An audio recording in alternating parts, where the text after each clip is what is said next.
Hi friends, இன்றைக்கி September 6ஆம் தேதி ஆஹா கல்யாணத்தில் என்ன நடக்குதுன்னு பார்த்தீங்கன்னா, ஹாலில் எல்லாரும் உட்காந்துட்ருக்காங்க. அப்போ அழகி வந்து மெதுவாக நடந்து வராங்க. பாவம் பிள்ளைக்கு பசிக்குது போல். மகாவை எங்கே காணோம் அப்படின்ட்டு யோசிச்சுட்டே கிச்சனுக்கு போகிறாங்க. அடுப்பு மேலே பால் வந்து இருக்குது. அந்த இடத்துல ஒரு பிளேட் இருக்குது. அந்த பால் அந்த இதை வந்து எடுக்க போகும்போது பார்த்தீங்கன்னா பிளேட்டை வந்து தள்ளி விட்டுடுறாங்க குட்டிமா. உடனே அந்த பிளேட் வந்து கீழே விழுந்து உடஞ்சிடுது. உடனே வந்துடுறாங்க சித்ரா, காயத்ரி, அனாமிகா 3 பேரும். அவங்களெல்லாம் காட்டும் போதே பிள்ளைகிட்ட காட்டும்போது அந்த ஃபேஸை வந்து க்ளோஸ்அப்பில் காட்டுறாங்களா, அவள் பார்த்தாவே பயப்படுறா. உடனே வந்து உனக்கு கொஞ்சமாக அறிவு இருக்கா, எதுக்கு இப்போ இங்கே வந்து எல்லாத்தையும் போட்டு உடச்சிட்ருக்க, கொஞ்சம் கூட உன்னால் அமைதியாக இருக்கவே முடியாதா அப்படின்னு சொல்லிட்டு கேட்குறாங்க. உடனே வந்து அழகி வந்து அழ ஆரம்பிச்சிடுறாங்க.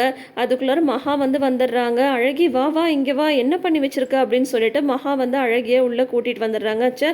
இந்த குட்டிச்சாத்தனோட ஒரே பெரிய இம்சையாக இருக்கே அப்படின்னு சொல்லிட்டு சித்ராலாம் வந்து திட்டிகிட்டு இருக்காங்க. அப்புறம் அழகியை கூட்டிகிட்டு வந்து மகா வந்து என்ன பண்ண அழகி அப்படின்னு சொல்லிட்டு கேட்கும்போது, இல்லை மகா, நான் உன்னை தேடி பார்த்தேன், உன்னை காணோம், என் வயிற்றுக்குள்ளே ஏதோ சத்தம் கேட்டுச்சு, அந்த மாதிரி சத்தம் கேட்டால் பசின்னு சொல்லி சொல்லி கொடுத்துருக்காங்க. சரி பால் குடிக்கலான்னு சொல்லிட்டு பார்த்தா உன்னையும் காணோம். கிச்சனுக்கு போனேன்னா அங்கே வந்து பால் இருந்தது, எடுக்க போகும்போது அந்த பிளேட் வந்து கீழே விழுந்துருச்சு அப்படின்னு சொல்லி சொல்கிறாங்க. ஓ அப்படியா, சரி சரி நான் கொண்டு போய் பால் எடுத்துகிட்டு வரேன் அப்படின்னு சொல்லிட்டு மகா போய் பால் எடுத்துகிட்டு பிஸ்கெட்லாம் எடுத்துகிட்டு வந்து அழகிக்கு ஊட்டி விடுறாங்க. உடனே அழகியும் மகாக்கு வந்து ஊட்டி விடுறாங்க. இந்த பாண்டிங் பார்க்கவே சூப்பராக இருக்குது. அப்புறம் பார்த்தீங்கன்னா கௌதம் வந்து ரூமில் இருக்காரு. சித்ரா வந்து கௌதம்மை நம்பவே மாட்டேன்றாங்க.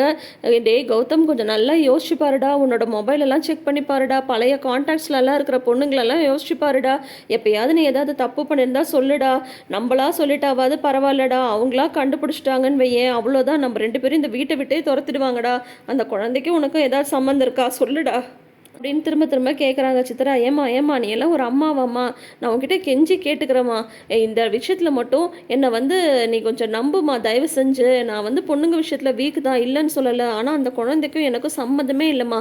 நான் இப்போயே வேணால் என் உடம்புல இருக்கிற ரத்தம் எல்லாத்தையும் கொடுக்குறேம்மா, இப்போயே டிஎன்ஏ டெஸ்ட் வேணால் கூட செஞ்சு பாருங்கம்மா, எனக்கும் அந்த குழந்தைக்கும் சம்மந்தமே கிடையாது, தயவு செஞ்சு நீயா வந்து என்னை எதுலையாவது மாட்டி விட்டுறாத, புரியுதா, நீ வாயை மூடிட்டு இருந்தாவே போதும் அப்படின்னு சொல்லிட்டு சொல்கிறாரு கௌதம். அடுத்தது பார்த்தீங்கன்னா சூர்யா வந்து ஆஃபீஸ் கிளம்பலான்னு சொல்லிட்டு வராரு. பார்த்தா சூர்யா கார் ஃபுல்லாக வந்து அழகி வந்து ட்ராயிங் போட்டு வச்சுருக்கு. மகாவை போட்டு வி குட்டுன்னு போட்டிருக்கு, சூர்யாவை போட்டு வி பேடுன்னு போட்டிருக்கு, தாத்தா பாட்டியை போட்டு குட்டுன்னு போட்டிருக்கு. இந்த மாதிரிலாம் பொம்மையெல்லாம் போட்டதும் சூர்யா வந்து என்ன வேலை பண்ணி வச்சுருக்க, இரு ஒன்று அப்படின்னு சொல்லிட்டு சொல்ல, உடனே என்ன பண்ணுறாங்க, அந்த தோட்டத்தில் செடிக்கெல்லாம் தண்ணி ஊற்றுறதுக்கு அந்த ஓஸ் பைப்பை வந்து வச்சுருக்காங்களோ அதை வச்சு சூர்யாவை ஃபுல்லாக நினச்சி விட்டுறாங்க. குட்டிமா பாரு, உனக்கு நான் வி பேடு தான் கொடுத்துருக்கேன், நீ வந்து எப்போ பார்த்தாலும் என்னை வந்து மிரட்டிகிட்டே இருக்கல்ல அப்படின்னு சொல்லிட்டு சொல்கிறாங்க. உடனே வந்து மகா வந்துடுறாங்க. வந்துட்டு என்னங்க இதெல்லாம் அப்படின்னதும், பாரு அந்த குட்டிச்சாத்தான் என்ன பண்ணி வச்சுருக்குன்னு சொல்லிட்டு அப்படின்னு சொல்கிறாங்க. நான் எப்படி இப்போ ஆஃபீஸ் போகிறது அப்படின்னதும், சரி கிளம்புங்க அப்படின்னு சொல்லிடுறாங்க.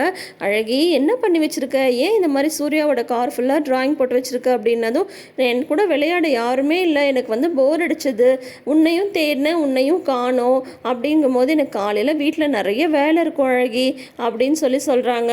இப்போ நம்ம விளையாடலாமான்னு சொல்லும்போது உடனே ஐஸ்வர்யா வந்து வராங்க. இது யார் அப்படின்னது, இது என்னோட அக்கா ஐஸ்வர்யா, நாங்கள்லாம் ஐஸுன்னு கூப்பிடுவோம் அப்படின்னதும் போய் ஐஸு கையை வந்து தொட்டு பார்க்குறாங்க. என்ன பண்ணுற நீ அப்படின்னதும், இல்லை நீங்கள் ஐஸுன்னு சொன்னீங்களே அதான் அவங்க கை வந்து சில்லுன்னு இருக்கான்னு பார்த்தேன் அப்படின்னு சொல்லிட்டு அழகாக சொல்கிறாங்க. உடனே ஐஸுக்கும் ஃப்ரெண்ட் ஆகிடுறாங்க குட்டிமா. அதுக்கப்புறம் பார்த்தீங்கன்னா இவங்க 3 பேரும் தண்ணியை வந்து மேலே ஊற்றி விளையாடிட்டுருக்காங்க. அப்புறம் பார்த்திங்கன்னா மறுபடியும் வந்து குழந்தை வந்து யாருக்கு சொந்தம் அப்படின்ற மாதிரி ஒவ்வொருத்தரும் அவங்கவுங்க ஹஸ்பண்டை வந்து சந்தேகப்பட்டுட்ருக்காங்க. இது எல்லாத்தையும் வந்து பார்த்துட்டு போகிறாங்க சூர்யா. அதாவது அனாமிகா வந்து விஜயை சந்தேகப்படுறது, அவங்க 2 பேரும் பேசிகிட்டு இருக்கிறது. அதுக்கப்புறம் பார்த்திங்கன்னா வந்து மறுபடியும் சித்ரா வந்து கௌதமை போட்டு வறுத்து எடுத்துகிட்டு இருக்காங்க. தயவு செஞ்சு சொல்லுடான்ட்டு இவர் வந்து பார்த்தா கடைசியில் சத்தியமே பண்ணிடுறாரு சித்ரா மேலே, எனக்கும் அந்த குழந்தைக்கும் சம்மந்தம் இல்லைன்னு சொல்லிட்டு. அதுக்கப்புறம் வந்து சூர்யா வந்து வராரு. மகா வந்து கிராஸ் பண்ணுறாங்களா, அப்போ வந்து கேட்குறாங்க, ஏன் மகா இந்த குழந்தை விஷயமா வந்து பார்த்தா எல்லாரும் அவங்கவுங்க புருஷனை வந்து சந்தேகப்பட்டுட்ருக்காங்க, ஏன் அப்பா சித்தப்பா பேரெல்லாம் கூட அடிப்படுது, ஆனால் இது வரைக்கும் நீ என்னை எதுவுமே கேட்கவே இல்லையே, என் மேலே உனக்கு சந்தேகம் இல்லையா அப்படின்னு சொல்லி கேட்குறாங்க. என் மேலே அவ்வளோ நம்பிக்கையா அப்படின்றாங்க. அப்படின்லாம் ஒன்றும் கிடையாது, அதுக்கெல்லாம் நீங்கள் வந்து சரிப்பட்டு வர மாட்டீங்கன்னு சிம்பிளாக சொல்லிட்டு போயிடுறாங்க மகா. சூர்யா வந்து திருன்னு முழிச்சிட்டு இருக்கிறாரு. இந்த ஒரு காமெடியோட இன்னைக்கு எபிசோட முடிச்சிருக்காங்க. ஸோ இனி அடுத்த வாரம் என்ன நடக்க போகுதுன்றதை வெயிட் பண்ணி பார்க்கலாம். தொடர்ந்து வீடியோஸ்க்கு சேனலை சப்ஸ்கிரைப் பண்ணிக்கோங்க. நோட்டிஃபிகேஷன் பெல் ஐக்கானில் ஆல் சிம்பிள் கிளிக் பண்ணிக்கோங்க. தேங்க்யூ.